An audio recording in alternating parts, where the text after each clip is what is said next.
Digital skill එක තියෙන එක හොඳයි අපිට. හොඳ දේවල් අපිට ඉගෙන ගන්න පුළුවන් ඒකේ. අපිට ඩොකියුමන්ට්ස් හදන්න. මොකක් හරි ඊමේල් එකක් සෙන්ඩ් කරන්න. Gmail account එකක් හදන්න. අපි එදිනෙදා ජීවිතේ භාවිත කරනවානේ මේ ඒ කියන්නේ ෆෝන් භාවිතා කරනවා, ලැප් භාවිතා කරනවා. ඒ හැමදේම භාවිතා කරද්දී අපිට ඒකේ තියෙන දේවල් ගොඩක් වැදගත් වෙනවා. අපි හරියට ඒක ඉගෙන ගන්න ඕනේ. ඒකෙන් කරන දේවල් හරි දේවල් කරන්න ඕනේ.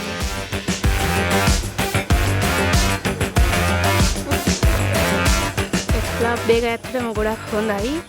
ඉන්ටර්නෙට් එක හරියට පාවිච්චි කරන්න ඕනේ. වාසිත් තියෙනවා අවාසිත් තියෙනවා ගොඩක්. ෆොටෝස් ෂෙයා කරන්න හොඳ නෑ. දන්නේ නැති කට්ටිය එක්ක සම්බන්ධතාව තියාගන්න හොඳ නෑ. I will say 3 times in these words. After you can repeat 3 times. Okay?